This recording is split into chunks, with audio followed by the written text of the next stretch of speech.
What does it mean to be born a digital native? In this video, we're going to discuss what it looks like to be a digital native and what is required for us as digital immigrants to raise children who have only known our high-tech world. We will look at new parental norms, early childhood development, and the impact of screen time at an early age. Finally, we're going to give you the tools and guidelines to establish a media standard in your home. Our focus throughout will always be on developing character and strengthening relationships. These are the two most vital aspects of life, regardless of age or technology. But speaking of age and technology, do you know someone in their 70s, 80s, or even 90s who has a smartphone and a Facebook account? We often look at these gentle and wise souls and think, good for them. They are bravely adapting to the new way of life. They have chosen to connect and communicate online. But therein lies the nuance.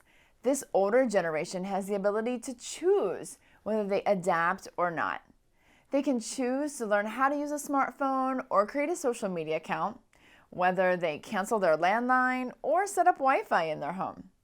Smartphones are often not required or even necessary for them, and thus they can choose to either dismiss new technologies or to adapt to culture. Ultimately, though, it is their choice. Now, consider a 1-year-old. She only knows what she has seen, heard, and experienced. Most often, that will be mom and dad. But it could be mom and dad on their phones. Mom scrolling through Instagram while she feeds. Dad live streaming the big game on his phone during playtime.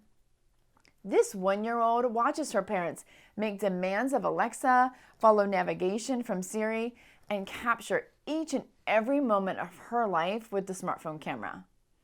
If we were to place a smartphone or a tablet in front of this child, she won't object with a tantrum or remind you of the American Academy of Pediatric Screen Time Guidelines. Instead, she will watch and play, transfixed on the blue light emanating from this toy.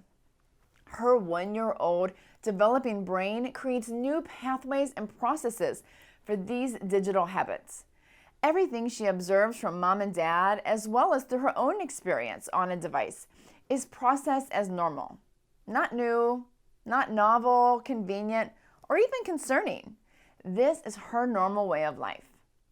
When children are at these young ages, they do not have the choice whether or not they adapt.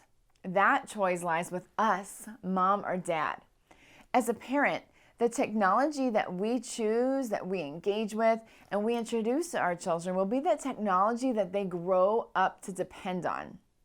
We choose whether or not we hand over a tablet or a phone to entertain them in their boredom at the grocery store or a restaurant.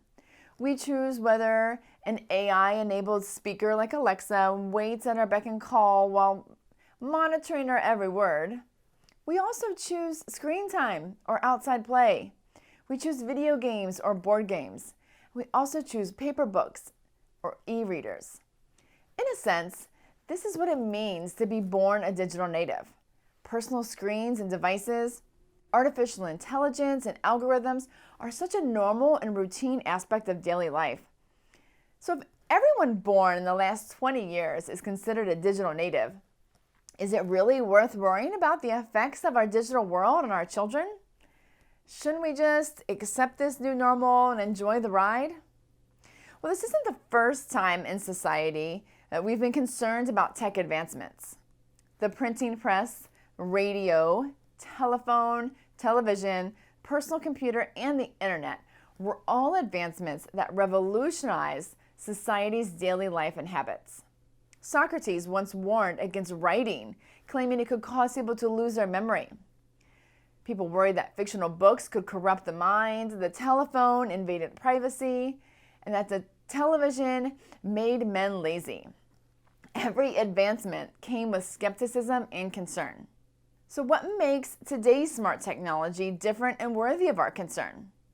Well, our concern arises from the pace at which smart technology has been adopted and continues to evolve. It isn't a question of whether or not we'll adapt, because we will. The question is, what do we risk when we are not intentional about balancing devices and media with character and relationships as we adapt. Well, researchers, educators, physicians, and even lawmakers, they're all scrambling to make sense of the limited data we have on how smart technology's rapid adaptation affects children. We know now that preschoolers consume about 32 hours of television per week. 80% of toddlers use smart technology devices by the age of 4. While time on a tablet or a smartphone varies based on a parent's willingness to report, researchers found that children between the ages of 6 and 24 months who spent roughly 30 minutes per day on a device were found to have a 49% increase in speech delays. And toddlers with screen time have been associated with a lower quality sleep.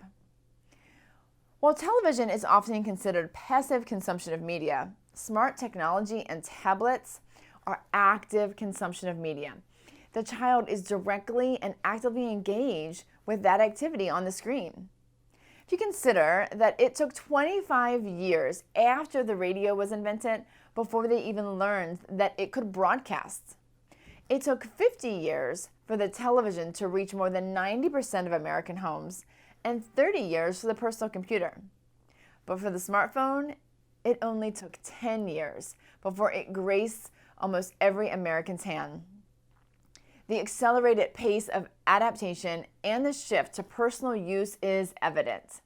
This has not allowed norms vetted over time to be established and taught to this generation of digital natives.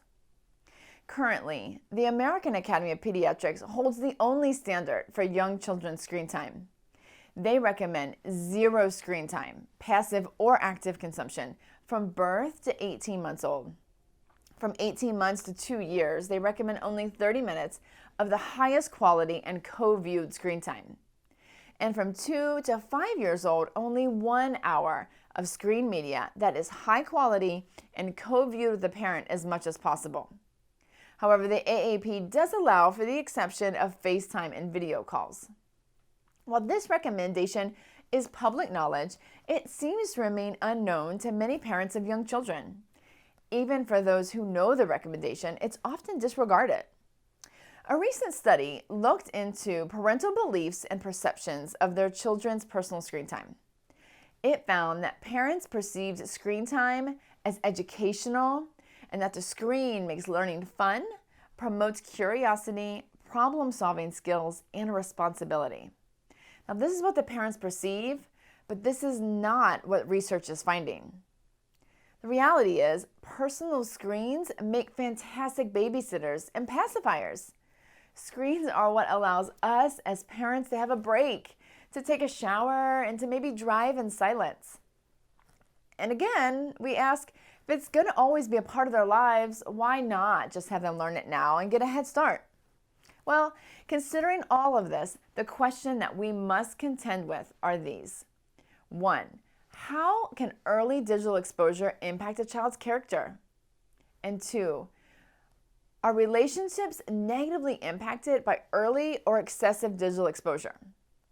If we look at how digital communication, social media, and the internet in general affects adults, we could easily conclude that there are both positive and negative aspects. The ease of communication with friends and family all over the world certainly enhances relationships. But in contrast, the ability to inappropriately post, harshly respond, or simply not respond at all weakens relationships. In order to answer these questions for our children's character and relationships, we need to look at what child development experts consider to be critical factors for their healthy development. Number 1, human connection. Number 2, movement. Number 3, exposure to nature. And number 4, physical touch. Let's look at the first one, human connection. Connection in a relationship can certainly be lost, if not completely replaced by smart technology engagement. Consider how a child learns to ask Alexa for questions or search YouTube for answers instead of learning it from another family member. As a child grows up and continues utilizing online connections through email, text, and social media, less human contact and face-to-face interactions will directly hinder this key factor of development. Even more than this, A child loses human connection when the surrounding adults are always on their phones and devices instead of interacting and building relationship with them. Now the second, movement. It's not hard to recognize the lack of physical activity that coincides with increased screen time. Children's bodies are built for movement and play. One of our greatest concerns is childhood obesity, as the less movement equates with more health problems. When the surrounding adults and children are not either modeling good behavior or engaged in physical activity and play, instead they're involved with their personal screen time, movement and exercise opportunities are lost. The third factor is exposure to nature. Experts recommend a mere 2 hours a week to be spent in nature in order to gain the mental, physical, and emotional health benefits that being outdoors brings. Sadly, many children today have little to no exposure to nature on a daily basis and not even 2 hours weekly. Often, fear keeps parents bound with the belief that video games are safer to be played inside than it is to be outside exploring or just playing in the front yard. The fourth factor, physical touch. Physical touch is the first sense we acquire and is a powerful component of relationships. Physical touch helps establish character traits such as trust, empathy, kindness, and love. It can also convey emotions such as anger, happiness, disgust, and gratitude without speaking a word. The most physical touch occurs during childhood and is a crucial part of the parent-child bond. When personal screen time limits or coincides with physical touch, the relationship suffers. For some children, touchscreens are the extent of some children's daily touch, and the instant and often pleasant response or reaction from a screen tricks a child to believing that a touchscreen is the only touch they need. When these four factors of development are under the influence of personal screen time, we find that children can lack creativity, inspiration, and self-starting motivation when boredom is alleviated with the screen. They may lack patience when everyone should respond as fast as the touchscreen responds. They can lack trust in their relationship with their parents and other close loved ones. Self-control is deficient due to the pervasively available screens and its perpetual distraction. Children can also lack vitamin D from their lack of outdoor play and activity, contributing to feelings of sadness, depression, and loneliness. And also, they may lack cognitive thinking and learning skills, due in part by the internet's availability and the absence of curiosity and exploration and creation. You see, both character and relationships suffer with early and excessive screen time. Not only the child's personal screen time, but the screen time of the parents. That's right. Our screen time can seriously impact our child's development in these crucial areas. So where do we find the balance? When we know these technologies are not going away, and at some point we will all adapt, how do we balance our adaptation while raising our children to have great character and strong relationships? Well, we establish standards for ourselves and our children. We commit to these standards with great intentionality and seek to maintain them. The key to raising digital natives is to have a plan for how you will manage your media, and the plan must start with you as the parent. So first, set up standards for yourself. It's important for you to consider how all of your own media habits will directly influence your child's development simply by the power of observation. So, will you use your phone while driving with your children in the car? Frankly, should you be on your phone at all in the car? Will you scroll social media while your toddler squirms in their seat at the grocery store, the doctor's office, or restaurant? Will you spend as much time reading to your child, exploring nature, or engaging in physical activity as you do taking, editing, and posting pictures of your child? These questions and so many more require your premeditated thought and consideration. We encourage you to establish specific guidelines for yourselves in the following areas. 1. Smartphone use when you are alone with your child.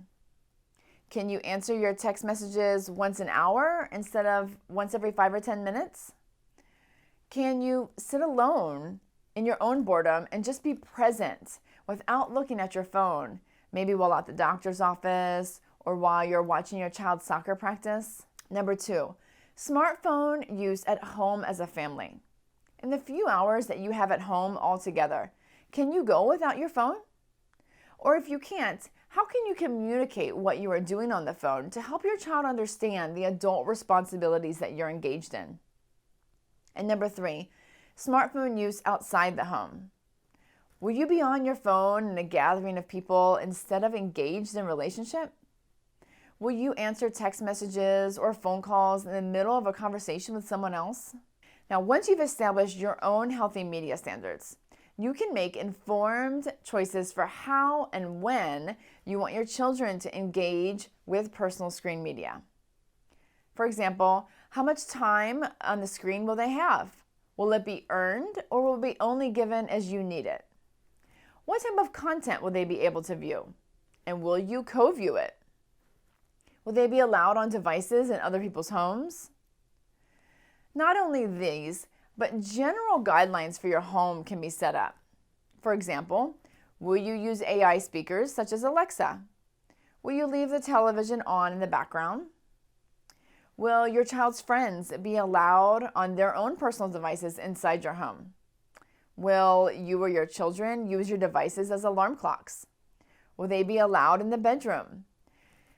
Also important to consider other caregivers as well.